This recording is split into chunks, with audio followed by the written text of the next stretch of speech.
अस्सलाम वालेकुम बच्चों, this is Amar academy from online Quran learning. तो बच्चों कल हमने जो स्टडी किया था वो हमारा इंट्रोडक्शन का चैप्टर पार्ट 1 का बायोलॉजी का। तो कल मैंने आपको शुरू से सारा कुछ बताया था। मैंने आपको ये जो फर्स्ट पैराग्राफ है इसमें बायो की डेफिनेशन, उसका मतलब, फिर second, third, fourth, fifth paragraph पे जो आपको मेंशन किया गया था उसमें हमने आपको कुछ क्वेश्चंस भी निकाल के दिए, जैसे कि लाइफ क्या होती है, लाइफ की कैरेक्टरिस्टिक्स क्या हैं, ये सारी चीज़ें मैंने आपको बताई थी। तो आज जो हमारे पास, कल हमने यहाँ तक स्टडी कर लिया था और आज जो हमारा टॉपिक है वो ये लास्ट पैराग्राफ है, ये लास्ट वाला पैराग्राफ। तो अगर आप इस लास्ट वाले पैराग्राफ को देखेंगे तो यहाँ पे बच्चों यहाँ पे ना बायो की कुछ ब्रांचेस की डेफिनेशन तो नहीं दी गई, लेकिन उनके नाम मेंशन किए गए हैं। जैसे मैं आपको ज़रा बता देता हूँ, ये देखिए यहाँ पे लिखा हुआ है ecology, embryology, physiology, morphology. Morphology की दो फॉर्म है, एक्सटर्नल मॉर्फोलॉजी और इंटरनल मॉर्फोलॉजी। एक्सटर्नल मॉर्फोलॉजी को हम मॉर्फोलॉजी भी कहते हैं और इंटरनल मॉर्फोलॉजी को एनाटॉमी कहते हैं, पैलियोंटोलॉजी, हिस्टोलॉजी। तो ये सारी डेफिनेशन यहाँ पे दी गई हैं और हम इनको डिटेल में आज जो ना हम स्टडी करेंगे कि ये क्या होती हैं। ठीक है, तो चलो हम स्टार्ट करते हैं आज का लेसन नंबर 2 और मैं आपको इनकी डेफिनेशन भी बताऊंगा और इनकी डिटेल भी बताऊंगा क्या होता है, इसमें क्वेश्चन क्या है। तो बच्चों यहाँ तक हमने स्टडी कर लिया था। ये जो लास्ट वाला पैराग्राफ मैंने अभी आपको दिखाया है उसमें उसकी जो डिटेल है वो यहाँ पे ये मेंशन की गई है। तो इसको हम स्टार्ट करते हैं कि ये क्या है। तो यहाँ पे अगर आप देखेंगे तो मैंने आप यहाँ पे फिर दो क्वेश्चंस जो है ना वो लिखे हैं। फर्स्ट क्वेश्चन तो ये है कि why biology is drive into several branches, कि इसको मुख्तलिफ ब्रांचेस में जो डिवाइड है ये क्यों किया गया है, ये क्यों मुख्तलिफ ब्रांचेस यहाँ से निकलती हैं। ठीक है, और दूसरा है define different branches of biology, कि मुख्तलिफ ब्रांचेस जो हैं उनको हम बताएं। तो जो मैंने लास्ट पैराग्राफ है उसमें जो जो डेफिनेशन होंगी वो मैं सारी यहाँ पे मेंशन की है। तो वो हम स्टार्ट करते हैं, वो कौन सी है। तो सबसे पहले वो यहाँ पे कह रहा है कि the science of biology is very wide field of study. ये बहुत बड़ी फील्ड है स्टडी की, इतनी बड़ी फील्ड है कि हमें बायो को छोटे छोटे ब्रांचेस में डिवाइड करना पड़ा। ठीक है, इसमें कहता है लार्ज अमाउंट ऑफ इंफॉर्मेशन, इसमें बहुत ज़्यादा इन्फॉर्मेशन है। ठीक है, और आगे कह रहा है कि फॉर आवर कन्वीनियंस, हमारी आसानी के लिए और अंडरस्टैंडिंग के लिए बायो को हमने मुख्तलिफ ब्रांचेस में डिवाइड किया है। और सबसे जो पहली ब्रांच है वो हमारे पास है इकोलॉजी। इकोलॉजी को देखेंगे कि ये क्या होती है। तो बच्चों ये दो वर्ड हैं, इको और लॉजी। इको मीन्स होता है माहौल और लॉजी मीन्स स्टडी करना। कल आपने इसको डिटेल में स्टडी किया था। तो इसकी डेफिनेशन लिखी हुई है, the study of the inter relationship between organism and the environment, यानी कि माहौल और जानदारों के दरमियान में इंटर रिलेशनशिप, यानी कि उनका आपस में जो ताल्लुक होता है, रिश्ता होता है कि माहौल कैसा है, कौन सा माहौल इंसान के लिए बेहतर है, कौन सा नहीं है। अगर इन चीज़ों को स्टडी किया जाए और माहौल किस तरह अफेक्ट करता है इंसान को, तो उसको हम कहते हैं इकोलॉजी। ठीक है, नेक्स्ट जो हमारे पास डेफिनेशन है वो है हमारे पास एम्ब्रियोलॉजी। एम्ब्रियो और लॉजी टू वर्ड है। एम्ब्रियो क्या होता है, एम्ब्रियो को हम फर्टिलाइज्ड एग भी कहते हैं, जाइगोट भी कहते हैं और एम्ब्रियो भी कहते हैं। तो इसको अगर स्टडी किया जाए तो इसको हम कहते हैं एम्ब्रियोलॉजी। इसकी डेफिनेशन लिखी हुई है, वो कह रहा है it is the study of the development of an organism. ये कैसी स्टडी है जिसमें हम डेवलपमेंट ऑफ ऑर्गेनिज्म, यानी कि एक जानदार की जो डेवलपमेंट है उसको हम पढ़ते हैं। कहाँ से पढ़ते हैं हम, फ्रॉम अ फर्टिलाइज एग, एक फर्टिलाइज एग से या जाइगोट से या एम्ब्रियो से। ठीक है, ये फर्टिलाइज एग किस तरह डेवलप करता है अ न्यू इंडिविजुअल, या फिर जाइगोट किस तरह डेवलप करता है न्यू इंडिविजुअल में, या एम्ब्रियो कैसे करता है। अगर हम इस चीज़ को स्टडी करेंगे तो ये ब्रांच कहलाएगी एम्ब्रियोलॉजी। ठीक है, नेक्स्ट चलते हैं तो हमारे पास आ जाती है फिजियोलॉजी। तो ये भी टू वर्ड हैं, फिजियो और लॉजी। तो फिजियोलॉजी का मतलब होता है function, physio means function, logy means study करना, यानी कि फंक्शन को स्टडी करना, इसको हम कहते हैं फिजियोलॉजी। तो इसकी डेफिनेशन लिखी हुई है, it deals with the study of the function of different parts of living organism, यानी कि जिंदा जानदारों के अंदर जितने भी पार्ट्स हैं, हिस्से हैं, मुख्तलिफ पार्ट्स, उनके जो फंक्शन है अगर हम उनको स्टडी करेंगे तो वो काम कहलाएगा, वो ब्रांच कहलाएगी फिजियोलॉजी। जैसे हमारा हार्ट कैसे काम करता है, किडनी कैसे काम करती है, आइज़ कैसे काम करती हैं, ईयर कैसे काम करता है। तो ये जो मुख्तलिफ पार्ट्स हैं ये किस तरह काम करते हैं, अगर हम इनके फंक्शन को स्टडी करेंगे तो ये ब्रांच कहलाएगी फिजियोलॉजी। ठीक है, नेक्स्ट चलते हैं तो हमारे पास आ जाती है यहाँ पे मॉर्फोलॉजी। तो बेटा ये भी टू वर्ड है, एक है हमारे पास मॉर्फो और दूसरा है लॉजी। ठीक है।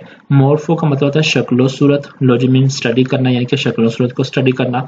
अब किसकी शक्लो सूरत को स्टडी करना, ब्रैकेट में लिखा हुआ है कि ये दो टाइप की होती है, एक हम कहते हैं एक्सटर्नल मॉर्फोलॉजी और दूसरे को हम कहते हैं इंटरनल मॉर्फोलॉजी, या इसका दूसरा नाम है एनाटॉमी, ठीक है, एनाटॉमी भी इसको हम कहते हैं।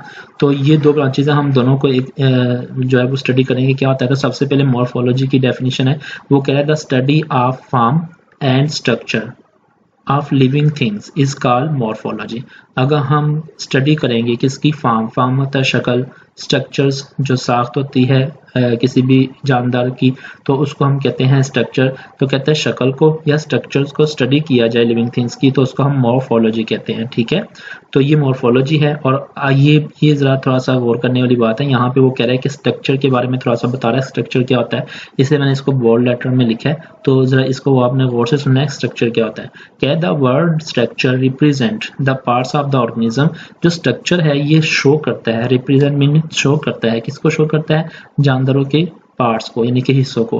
डेट कैन बी ऑब्जर्व्ड, जिनको देखा जाता है किसके जरिए, विद द नेकेड आई, आंखों के जरिए, या फिर माइक्रोस्कोप के जरिए, यानी कि वो उन पार्ट को स्टडी करता है स्ट्रक्चर्स उनको जो कि हमें आंखों से भी नजर आए और या माइक्रोस्कोप से भी देखा जाए, तो उन सारे पार्ट्स को ये जो ना वो डिटेल में स्टडी करता है, ठीक है। तो नेक्स्ट चलते हैं, इसी की दूसरी ब्रांच है जहाँ जो आपने यहाँ पे ये एनाटॉमी पढ़ा था, तो वो यहाँ पे ये दी गई है, इसकी डेफिनेशन दी गई है। इसको हम ये भी कह सकते हैं इंटरनल स्ट्रक्चर, यानी कि अगर आपने आई देखी, आई का जो मॉर्फोलॉजी फॉर्म है आपको बाजारी वो कैसे नजर आती है, तो अगर आप उसको बाहर से ही देखेंगे कि आंख कैसी है तो उसको हम कहेंगे, या स्टडी करेंगे तो उसको हम मॉर्फोलॉजी कहेंगे। लेकिन अगर आप आई को कट करके उसके इंटरनल स्ट्रक्चर्स को देखते हैं तो वो एनाटॉमी आ जाएगा। इस तरह हार्ट है या किडनी है या कोई भी पार्ट्स बॉडी जो कि आप देख सकते हैं, ठीक है।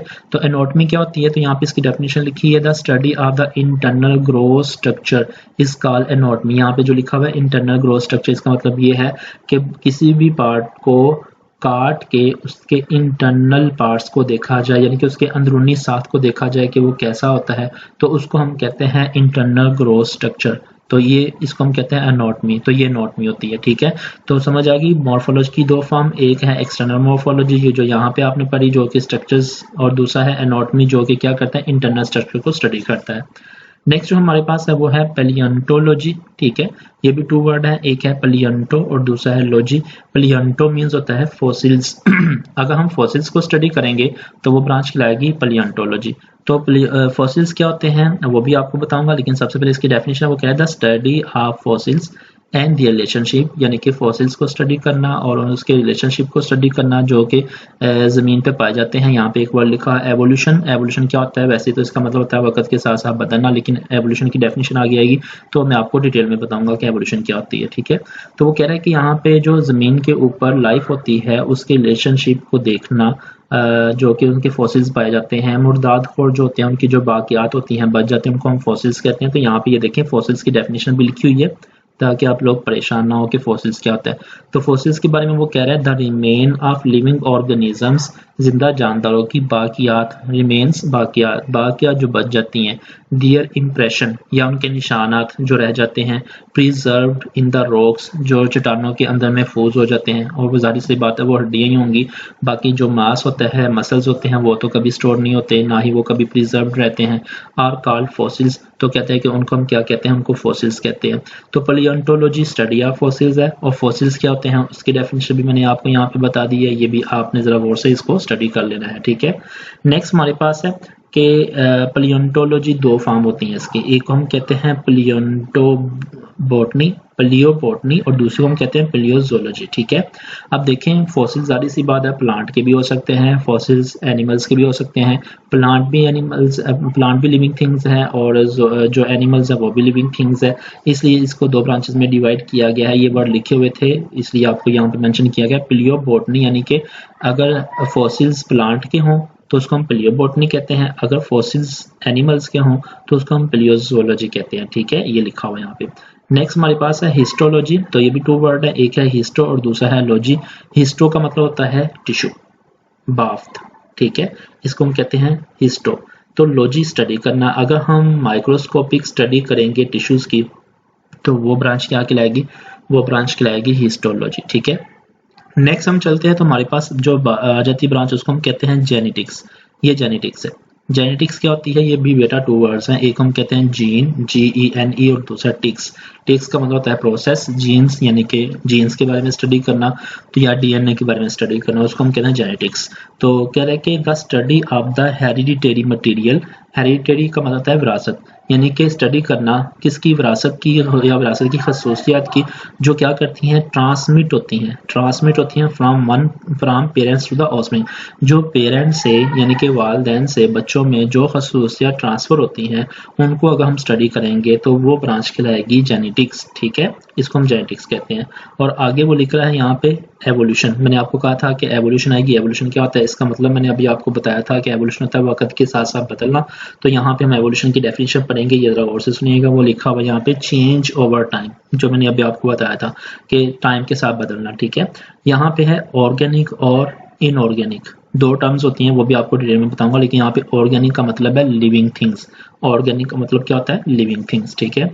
तो कहते हैं कि ऑर्गेनिक और बायोलॉजिकल एवोल्यूशन यानी कि जिंदा चीज़ों या बायोलॉजिकल एवोल्यूशन या जो भी जिंदा चीज़ होती है उसमें जो चेंज आता है is a series of changes in the genetic composition of the population over time. कहते हैं कि ये जो चेंज आता है जो जीन्स में होता है या DNA में होता है, ठीक है, और ये जो चेंज होता है, गौर करें, ऑफ अ पॉपुलेशन, ये पॉपुलेशन में है बेटा, स्पीशीज में नहीं है। स्पीशीज में चेंज नहीं, बल्कि पॉपुलेशन, बहुत सारी पॉपुलेशन गुजरने के बाद मतलब जब वो मतलब चेंज होता है उसको हम कहते हैं ओवर टाइम, यानी कि उसको हम कहते हैं एवोल्यूशन। देखिए मैं आपको एक छोटी सी मिसाल देता हूँ। एक इंसान छोटा होता है, फिर आहिस्ता आहिस्ता वो बड़ा हो जाता है और वो कहता है कि जी मेरे में चेंजेस आए, पहले मैं बेबी था अब मैं बड़ा हो गया हूँ। तो वो एवोल्यूशन में नहीं आएगा, बल्कि वो तो ग्रोथ में आएगा, ठीक है। वो है वेरिएशंस, चेंज होना। कभी इंसान पतला हो जाता है, कभी इंसान मोटा हो जाता है, ठीक है, कभी उसकी हाइट छोटी होती है, कभी बड़ी हो जाती है, मतलब किसी की बड़ी होती है किसी की छोटी होती है। तो ये जो चेंज आ रहा है इसको हम कहते हैं वेरिएशन, ये एवोल्यूशन में नहीं आएगा। एवोल्यूशन होता है कि ये एक इंसान में नहीं हो सकता, बल्कि एक इंसान की आगे जनरेशंस चलती हैं, एक जनरेशन, सेकंड, थर्ड, फोर्थ, तो ये जनरेशंस चलती रहती हैं। तो जब जनरेशंस बहुत ज़्यादा टाइम गुजरने के बाद फिर जाके ना कहीं पे वो उसी इंसान की जनरेशंस में फिर चेंज होता है, उसको हम कहते हैं एवोल्यूशन। तो ये एवोल्यूशन की डेफिनेशन जो है वो दी गई है, ठीक है। तो ये एवोल्यूशन है। और आगे चलते हैं तो आगे बताया गया है टेक्सोनॉमी। टेक्सो मीन्स क्लासिफिकेशन, नॉमी मीन्स उसकी तरतीब देना, क्लासिफिकेशन की तरतीब देना।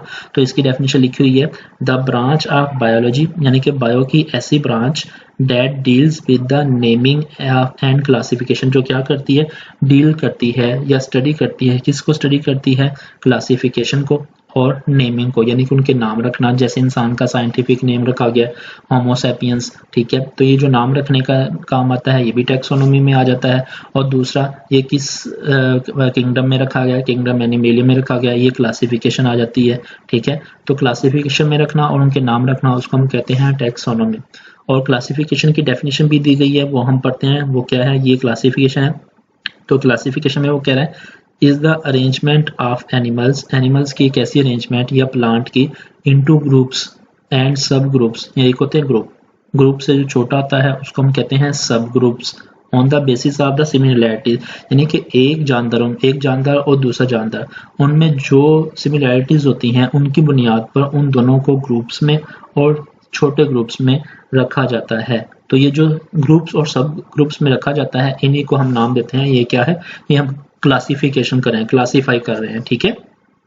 अच्छा यहाँ पे वो कह रहा है कि क्लोजली सिमिलर ऑर्गेनिज्म, ऐसे जानवर जो बहुत ज़्यादा मिलते जुलते हैं, जैसे क्या कहते हैं, शेर और कैट, ये दोनों आपस में मिलते हैं, इनकी सिमिलैरिटीज होंगी तो इनको किसी क्लोजली ग्रुप्स में आएंगे। पिजन्स और स्पैरो मिलते हैं तो वो एक दूसरे के मतलब क्लोजली ग्रुप्स में आएंगे। इस तरह अगर स्नेक और पिजन्स की बात की जाए तो वो काफ़ी डिफरेंस आ जाता है, तो हम सिमिलैरिटी को देखते हैं। तो सिमिलैरिटी जिसके आपस में मिलती है कहते हैं उनको क्या किया जाएगा, are place in the same group, उनको एक ही सेम ग्रुप में रखा जाएगा, ठीक है। तो ये वो क्लासिफिकेशन की डेफिनेशन बता रहा था। तो बच्चों ये वो डेफिनेशंस हैं जो आपको क्या किया गया है कि जो फर्स्ट ईयर की बुक का जो लास्ट पैराग्राफ है यहाँ पे जितनी भी डेफिनेशन है वो मैंने आपको यहाँ पे दे दी गई हैं। अच्छा अब जो नेक्स्ट पेज पे डेफिनेशंस आती हैं वो ये हैं, वो लिखी है molecular biology, environmental biology, microbiology, ये डेफिनेशन है फ्रेश वाटर बायोलॉजी। तो ये डेफिनेशन यहाँ पे इनकी डेफिनेशंस दी गई हैं, ठीक है, लेकिन जो मैंने अभी हम आपको पॉइंट आउट करवाई हैं, ये रीड करवाई हैं, वो डेफिनेशन नहीं मेंशन की गई, तो मैंने यहाँ पे ये मेंशन की गई है, आपने इसको देखना है, इसको याद भी करना है। तो यहाँ तक मैंने आपको करवा दी है क्लासिफिकेशंस तक। तो ये हमारा जो बायोलॉजी का फर्स्ट पेज है वो कंप्लीट हो गया। सेकंड पेज में जो डेफिनेशन है वो मॉलिक्यूलर बायोलॉजी से स्टार्ट होती हैं। ये क्या डेफिनेशंस हैं, इनको हम जो ना वो अगले जो लेसन है या तो वहाँ पे हम इसको स्टडी करेंगे डिटेल में। तो बच्चों अगर कोई क्वेश्चंस हो तो आप मुझे कमेंट ज़रूर कीजिएगा और कांटेक्ट कीजिएगा, मैं आपको उसका आंसर जो है वो ज़रूर दूंगा, ठीक है। ओके, कल तक के लिए फिर अल्लाह हाफिज़।